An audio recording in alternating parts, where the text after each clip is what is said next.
This is the real hustle high stakes.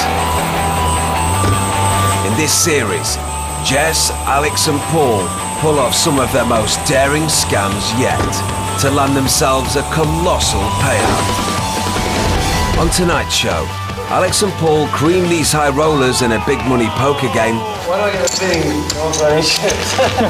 Star of Gavin and Stacey, Joanna Page bites off more than she can chew. I can't believe everything's so many. And this guy finds out why you should never take legal advice from a man in the pub.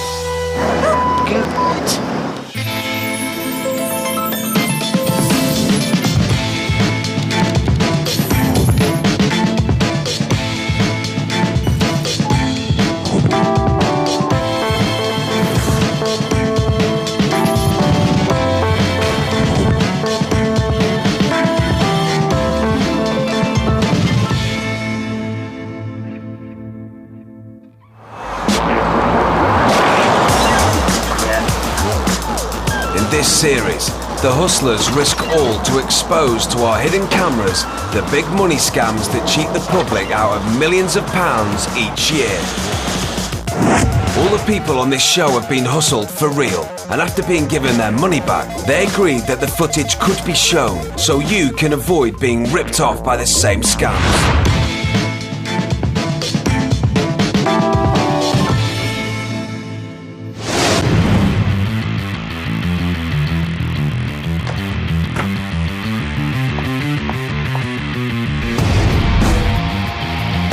Let's just play cash game. We'll see how it goes. If you want to buy, you can. If you don't, you don't.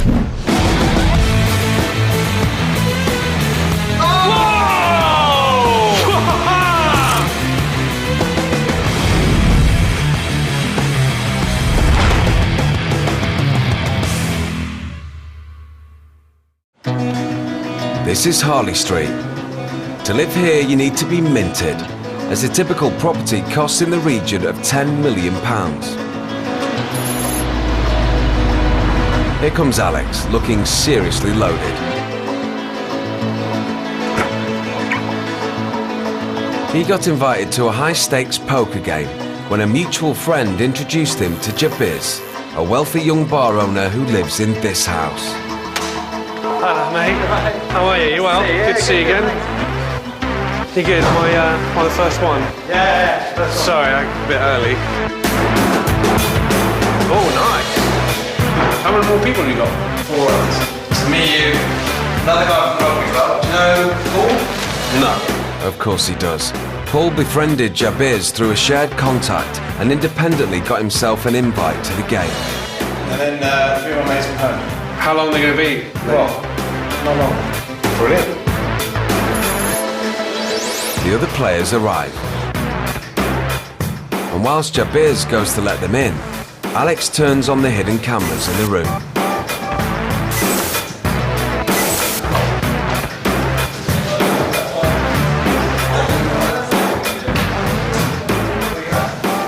Alex. Paul. For this scam to work, the other players have to believe that Alex and Paul don't know each other.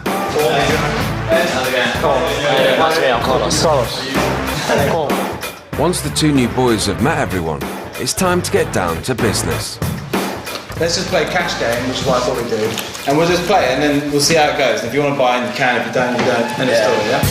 So let's meet the high rollers that Alex and Paul are here to take down. Jabiz lives between his holiday home in La Manga and Harley Street. He's got money to burn. Carlos, a city boy who deals in mergers and has his own pad in Porto Banús. Baloo, a playboy and high-flying management consultant. And Edward, a global real estate advisor who loves to gamble in Vegas. Time to see the colour of their money. I love it. Just, always throw money, don't they? Okay, ready? Alright. It's game on, as Edward deals the first hand of the evening. I'm going to get 200. Thank you. These boys are no mugs. They know their way around a poker table and won't easily be separated from their money. Take him down. That 6 is looking nice. Down a peg. Okay. Easy money. But Alex and Paul are holding their own. So you've all been to school together, basically? Of course, that's what And did you go to school with Jabez as well? I don't think I even went to school. And the hustlers' act's working. They've got the boys' trust, and no one suspects they're working together. Alex and Paul are breaking even, but Paul spotted a problem with the deck. I don't know if I should say anything, but I think you've got 8 of clubs. How do you know? No, I should have said something in the last round, but if you've got the card I had a tear in it. Oh, really? If you've got it, then Yeah. you should start this hand again. You know, You got a rip in your card? yeah, just get another deck. That's all. You got another deck? Sorry. I've not got any more decks. Oh, There's got to be 2 in Can we there. play without the 8 of clubs? That ripped 8 of clubs puts the deck out of action, and without any more cards in the house, it's game over. On Great Portland Street, there's a place that's Gentile. Go on. Yeah. Go on then. We're going to send you. Yeah, go on. Alright, come on. I don't know. How long will that take? Like 2 minutes, it's just round the corner. Panic over. Perfect host Jabez and Edward head off to the local shop to buy a new pack.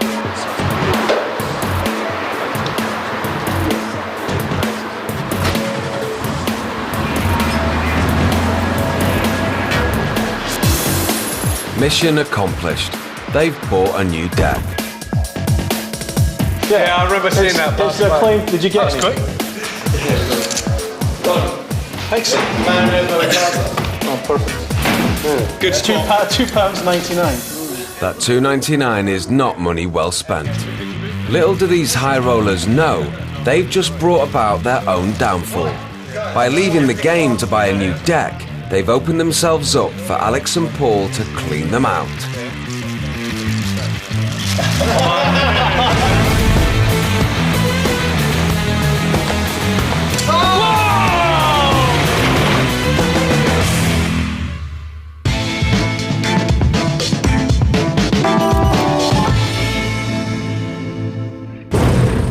This is one of the oldest and most successful scams in history. And it's going to take all 3 hustlers playing their roles perfectly to pull it off. Welcome to the Pigeon Drop. Jess is on her way to this pub for a drink, Hiya. Can I have an orange juice, please? and whilst ordering at the bar, scopes out her surroundings. Paul follows closely behind, Thank you. Do you know what time it is, please? and as he gets himself a drink, he spots Jess taking a seat close to this couple. They've just become the marks. Paul moves in. Excuse me. It's Simon. Simon. You're not Simon. So you look exactly like a friend of mine. Well, friend of a friend. Sorry. Having given Paul time to get chatting to the marks, Alex makes his entrance. What do you do, man? I'm into marketing. Oh, marketing. Okay. He leaves that tin containing a barrister's wig conspicuously on the bar. You know, I was the guy that night. How you doing? How you doing? Hey, hi. How are you? Long time. Good. Yeah, I know. I'm just in court. And then makes the marks aware that he's involved in the legal profession. While Paul makes idle chat with the marks, Alex finds himself a seat nearby. And this is Jess's cue to make a vital phone call. Hi, I'm sorry. I know you said not to ring you, but I've been here for about 10 minutes now, just wondering where you were. But I've been helping you do this all week long, and then on the last day when I say that I've got a flight to catch, and you're still doing exactly what you did to me last week. She wants to keep it down a little bit, doesn't she? Big fan. I'll tell you what I'm going to do. I'm going to leave it here. I'm not going to take it with me again, because last time I did that, it all went wrong, and I'm losing too much money, and you're not paying me any money back. No, I'm not going to bother doing it. I'm just going to leave it here. Don't swear at me. I'm going. Sorry. Get some peace and quiet at last. No, she needs a drink. I don't know if I'm looking out. With Jess's attention-grabbing performance complete, it's time for Paul to put the next part of the scam into action. She's actually left her bag as well. Well, she said she was going to leave something. Yeah, she might have left an address. Her address. Wow. It's a Russian passport. So, yeah. But passports are not all that's in the bag. Yeah, an awful lot of money. Bloody hell. It's real.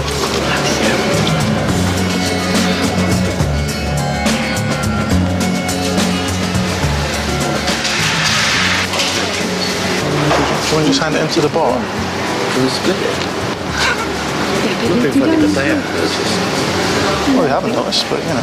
The mark is up for splitting the cash, but honest Paul has a brainwave. Hold on just a second. This guy's a barrister. I think we should ask him. Yeah. So Paul heads over to ask Alex a favour, Ian. leaving the marks alone to take a good look at the money. Should I get them over, maybe? Yeah, get them over. Do you mind if Ian takes a look at it? Would that be okay?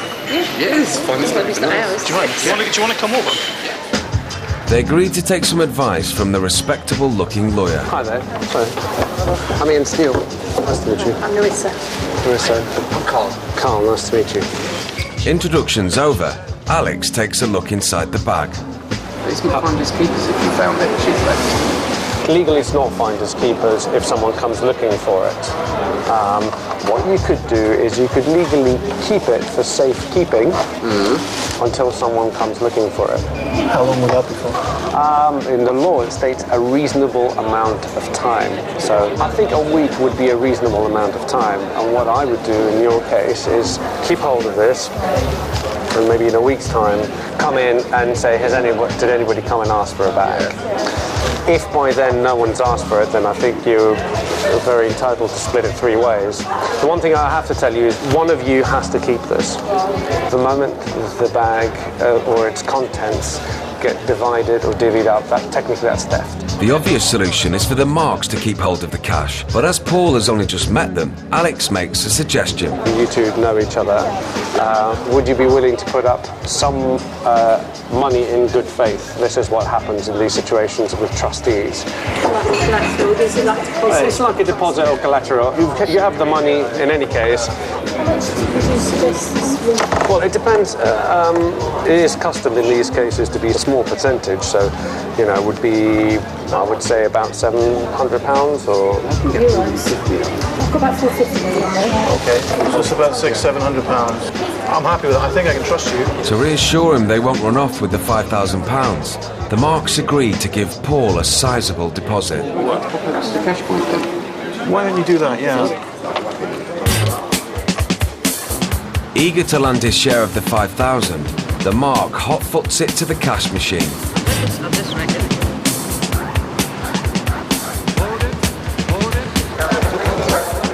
And you know what? Actually, this bag you should put, if you could put it underneath somewhere whilst you're putting. Yeah, sure. Put it. Yes. Just put it in your bag.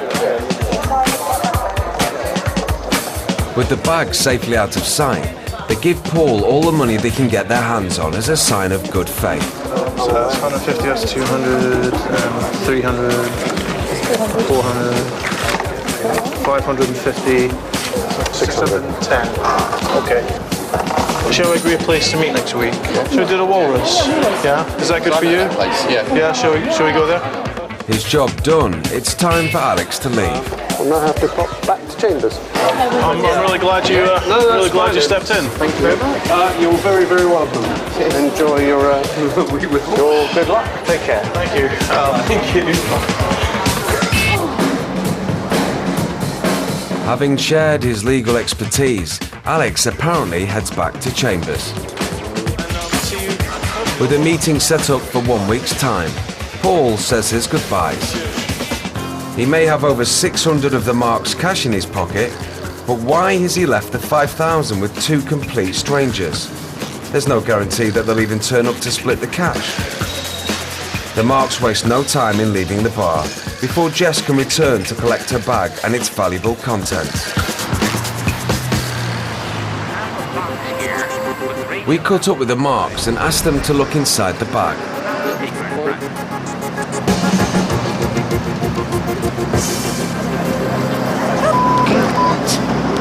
Idiot. That idiot has left us. Look. Yeah, no, but you were the one that looked in the bag. The wads of cash in the bag are worthless photocopies. So what happened to the genuine 5,000 that the marks saw? This bag you should put. Simple. When advising them to keep the bag out of sight, Alex slipped it under the table and switched it with an identical bag from his briefcase. It only took a second, and who would suspect a barrister? I'm feeling very annoyed. I can't afford to lose this money. What can I do? Con artists call this scam the pigeon drop, and versions of it have been around for hundreds of years. What it does is it forces the mark to think about the money they're going to make and not the money that they're giving up. Whenever you're getting into a situation like that and you're asked to produce money up front, you're liable to be ripped off because the goods will be switched before you get hold of them and you'll walk away empty-handed.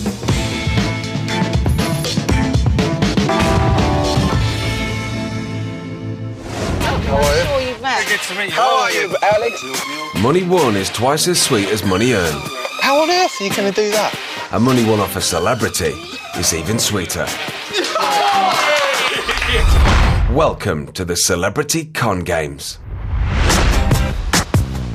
This week, the Hustlers face the BAFTA award-winning actress Joanna Page, who stirred the hearts of the nation in the title role of smash hit comedy Gavin and Stacey. How are you? I'm very excited. I've heard that it's going to be something to do with eating, and I've only had some Cocoa Pops this morning, so I'm starving. Oh, wow. Excellent. We'll get onto that later. later. To eat a lot.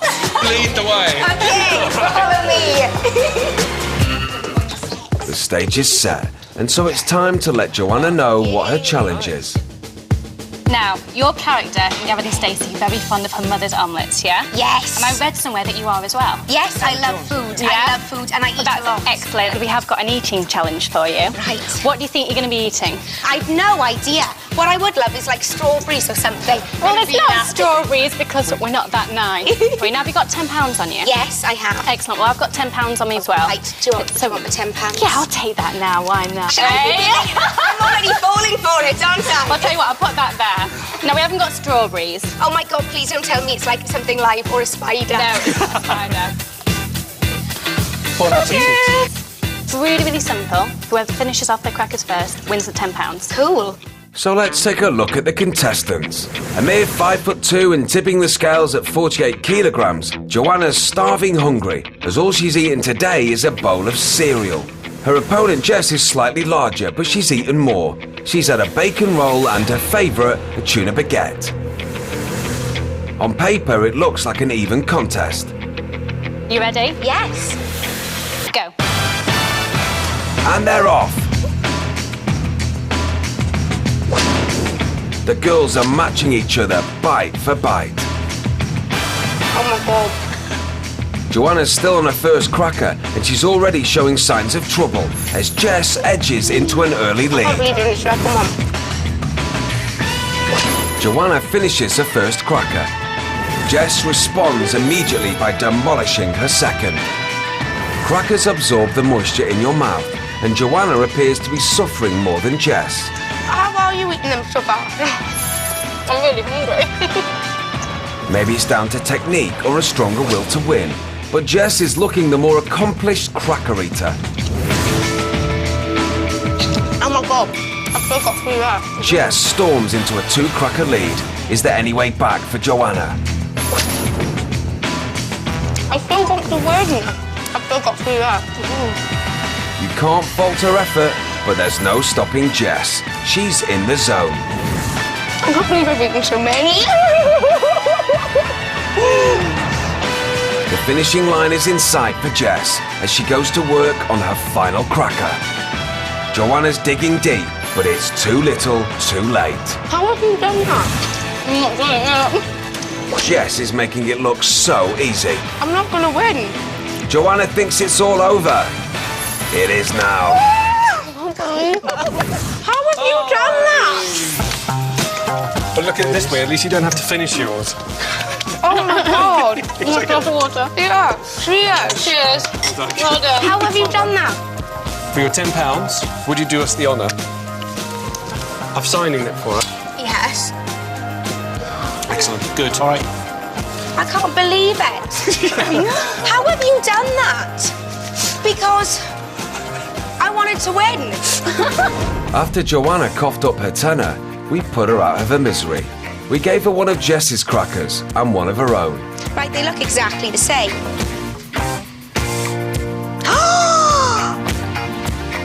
There's butter on it. That's, oh, I can't believe that. Oh my God. Oh my God. So the butter on the underside of Jess's crackers stopped her mouth from drying out, allowing her to romp to an easy victory. Wow, I never, ever, ever would have thought that. And actually, having just tasted it with butter on made me want to eat it. And I've already just had like 5.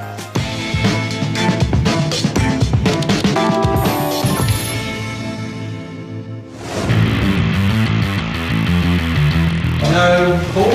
No. Paul.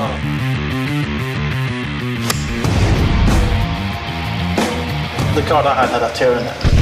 Just get another bit. Oh, perfect.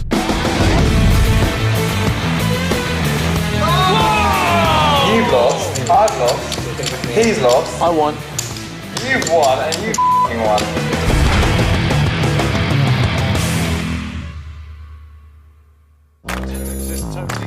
With the brand new pack of cards in place, the big money poker game is back underway. Raise 1,000. Jabez goes in big. Got myself the worst hand possible. Paul folds. 300,000. Carlos matches Jabez. It'd be rude not to, wouldn't it? As does Alex. You know, when it was just Jabez, I was thinking... And Edward ducks out of the hand. Jabez, Carlos and Alex are all supremely confident of the cards they're holding. 2,000. Plus a raise of 200. So I'm all in. Yeah. Walk away. 2,000. I don't want your money. Honestly. The room's brimming with testosterone, and no one's prepared to fold. Whoever wins this hand is in for a monster payout. Well, I'm curious now, because I thought with my Trip 9s. Oh! Trip 8s. Give me my full house. They've all got unbelievable hands. Everything now rests on the final card. A 9 would give Alex 4 of a kind. Any other card would mean he loses.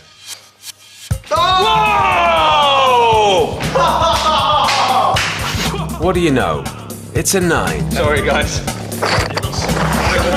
And Alex rakes in the huge pile of chips. Yeah, just be sick. Maybe throw up as well. Since the game restarted, the hustlers have had a massive change in fortune. 8. Over the next hour, they're unstoppable. That's 8 grand. Plus some change. Winning again, and again, and again. They never come back to my house. The other players look on in disbelief. Why do I get the feeling no one's got any chips? He's got chips. I've got some chips. He's got chips and you got chips. Yeah. These guys are kicking ass. They certainly are. So what's the explanation? The odds were stacked in the hustlers' favour from the moment that Paul spotted the torn card. In fact, it was Paul who tore the card. He palmed it, slipped it under the table, and ripped it, before returning it to the deck. The next time Paul dealt, he made sure the ripped card went to Carlos sat opposite him. I don't know if I should say anything, but I think you've got to hit it close. Just get another deck. That's all. The hustlers knew that for the game to continue, the boys would have to buy more cards. Alright, come on. And chances were, they'd head for the nearest shop. They did, and in doing so, walked right into the trap that the hustlers had set. Vital to the success of this scam was Jess, Lady Luck herself. Earlier in the day, she visited the same shop. Is our playing cards in here? Yeah, it's all there. Oh, thank you. Yes. She grabbed all the cards at the front of the shelf.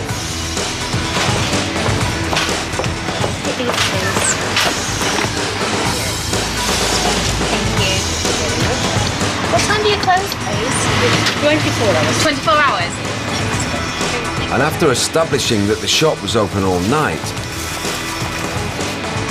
she headed to the den. Jess carefully opened each pack.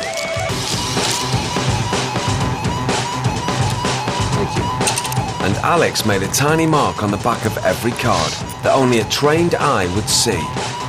So he and Paul could read the value and suit of each card, even when face down. Having resealed them, Jess returned to the store with the marked packs in her handbag. She grabbed a drink before heading over to the card shelf.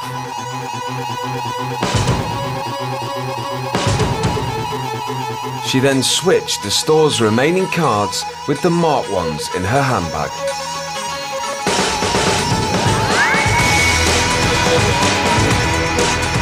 Now all the cards in the shop were marked.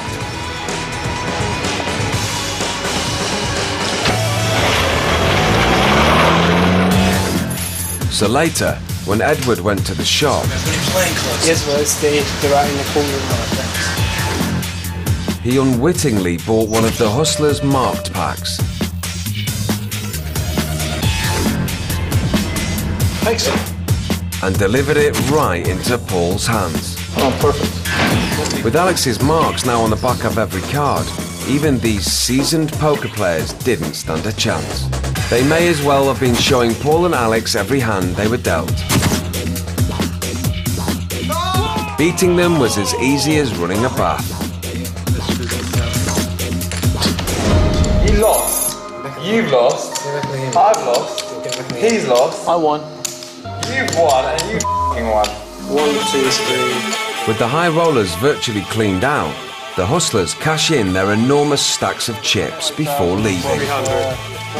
They've made a killing in just a few hours. Good to meet you, man. Yeah, good to meet you. With their pockets stuffed with cash, the Hustlers are off. Take care. See you later. Leaving the boys to reflect on what's just happened. I just don't understand it. How we Mate, poker's not like purely skill. It's like luck plays its part, and luck has played its part. Luck? What do you mean luck? The guy got everything. Everything he wanted, he got. No matter what the circumstances, any game played for money can be cheated. So if you suspect anything, get out of that game as fast as you can. If you're going to play for high stakes, make sure that you know everybody you're playing with. If you're playing at someone's home and it's a group of friends, fine. If you're not going to do that, play in a licensed casino where there's CCTV and the game is controlled.